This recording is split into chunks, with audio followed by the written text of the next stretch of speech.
नमस्ते दोस्तों।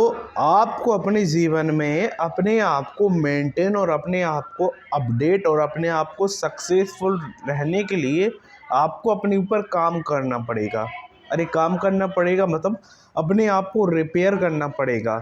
जो आपके अंदर डैमेज हुआ है, जो आपके अंदर चीज़ें खराब हुई हैं, उसको आपको रिपेयर करना पड़ेगा। कोई भी उपकरण को खरा जब कोई भी हमारे पास उपकरण ख़राब होता है तो हम उसको ज़रूर रिपेयर कराने के लिए जाते हैं। बट लेकिन कभी आपने ये सोचा है कि हम जो इंसान हैं, हमने कभी अपने ऊपर काम ही नहीं किया है। हमने कभी ये सोचा ही नहीं कि हमारा भी शरीर, हमारा भी मन कभी ना कभी डैमेज होता है, कभी ना कभी इसमें नुकसान होता है। लेकिन इस चीज़ पे हम ज़्यादा बात करने से ज़्यादा सोचते ही नहीं हैं। ठीक है, इसका इम्पैक्ट हमारे जीवन में पड़ता है, क्योंकि ये जो चीज़ें हैं ना, ये कहीं न कहीं बाद में अपना रूप दिखाती हैं।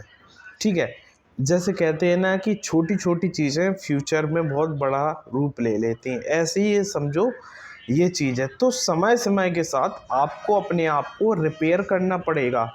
अब मुझे सबसे पहले, अगर आप कहोगे कि मेरी ये समस्या है, सबकी समस्या है, सबकी प्रॉब्लम अलग-अलग होती है लाइफ में।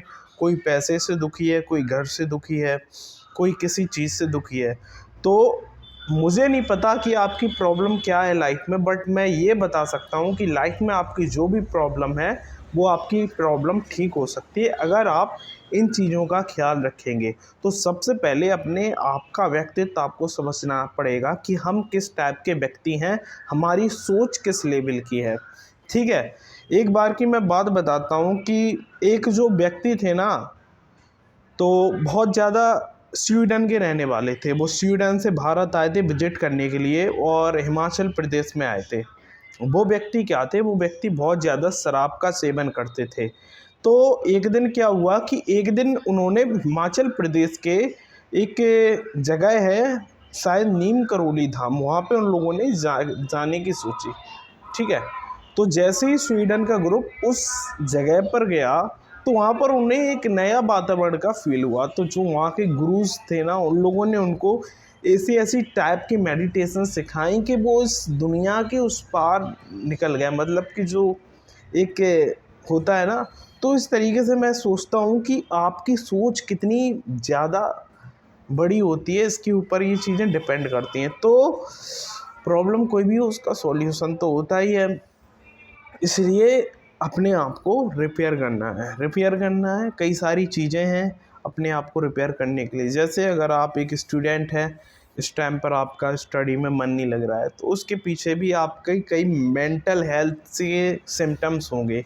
मेंटल हेल्थ मतलब मानसिक समस्याएं। तो मानसिक समस्याएं लोग यहाँ पर चीज़ों को समझते नहीं हैं। जो यहाँ के पेरेंट्स हैं, यहाँ के जो मोहल्ला वाले हैं और रिश्तेदार वगैरह, ये चीज़ों को समझते नहीं हैं।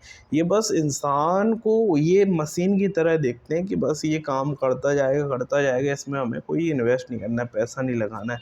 ये बिल्कुल इसी तरीके से है कि आप कोई भी वाहन खरीदते हैं और उसको लाइफ भर चलाने की सोचते हैं, बिना उसको अपडेट कराए, बिना उसमें कोई भी इम्प्रूवमेंट कराए। तो ऐसा तो पॉसिबल नहीं है। इसके लिए आपको वाहन में समय समय के साथ में रिपेयरिंग करानी पड़ेगी, तभी वो हेल्दी स्मूथली चलेगा।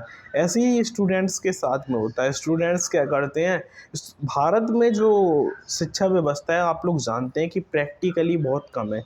भारत में जो बच्चों को बहुत ही कम प्रैक्टिकली सिखाया जाता है। सबसे पहले भारत में लिखने और याद करने पर जोर दिया जाता है। रट्टा तोता वाली यहाँ पर शिक्षा व्यवस्था है। ठीक है, खैर सिस्टम तो बदलेगा नहीं, ना ही मैं जैसा छोटा व्यक्ति इसकी उम्मीद कर सकता हूँ। लेकिन हाँ, जो आप लोगों के ऊपर जो मानसिक लोड पड़ रहा है, जो मानसिक दबाव पड़ रहा है, इससे आप लोग ज़रूर उभर सकते हैं अगर आप कुछ अपने दैनिक जीवन में चीज़ें करने लगें। जैसे कि सबसे पहले आपको जो छोटी-छोटी चीज़ें होती हैं, जिसको कहा जाता है मिनीचर। जापान के लोग इतने खुश रहते हैं, जापान के लोग 12-12, 13-13 घंटा काम करके भी खुश रहते हैं। क्यों रहते हैं? क्योंकि वहाँ की सोसाइटी ही ऐसी है। इंडिया में सोसाइटी का कुछ सिस्टम हमें समझ में नहीं आता है।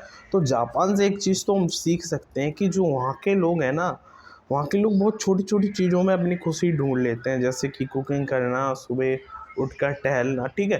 तो ये चीज़ें भी आप अपनी लाइफ़ में लाइए। सबसे पहले आपका जो रूटीन है सुबह 4 बजे से शुरू होना चाहिए। 4 बजे उठकर आपको बिल्कुल नहीं पढ़ना है, कुछ नहीं करना है। सबसे पहले आपको 4 बजे उठकर ठंडे मुंह से पानी धोकर उसके बाद आपको जो तांबा है उसमें पानी पीना है। इसके बाद में आपको घूमने जाना है। घूमने के बाद 5 मिनट एक्सरसाइज करनी है। पूरा दिन नहीं देना है, ऐसा नहीं है कि जिम कर के पहाड़ सी बॉडी बनाना है। भाई आपको पहलवानी नहीं लड़नी है। आपको क्या करना है, आपको जो अपनी लाइफ है, जो आपका ये शरीर है, बॉडी है, उसको आपको मेंटेन करना है। तो इसके लिए आपको कुछ ज़्यादा समय इन्वेस्ट नहीं करना है, बस 30 मिनट काफ़ी हैं।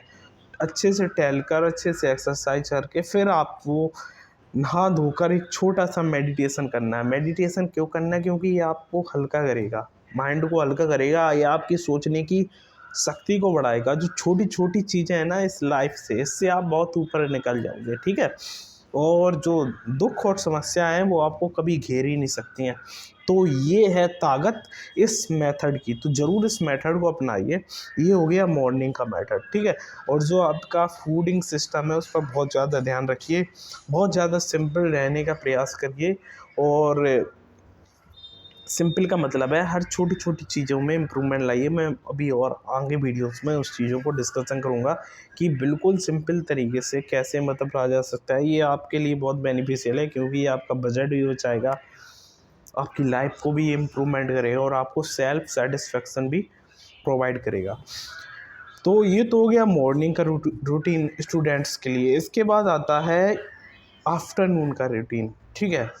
अगर आपकी कोई इंस्टीट्यूट आपने ज्वाइन किया है, स्कूल वगैरह ज्वाइन किया है, तो बस आप वहाँ पर जा सकते हैं, अपना टाइम इन्वेस्ट कर सकते हैं। ऐसा नहीं है कि वहाँ पर भी आप अच्छे तरीके से सोशलाइज हो सकते हैं। क्योंकि आप जब जीवन में आगे जाओगे ये सब चीज़ों करने के बाद में, तो जो सबसे बड़ी प्रॉब्लम आएगी ना, वो आएगी सोशलाइजेशन की। मतलब कि आपको जो सोसाइटी उसमें सोशलाइज होना पड़ेगा। So that is the major reason why you should join the institutes. Okay, so ऐसा नहीं है कि इंस्टीट्यूट्स ज्वाइन करने से कोई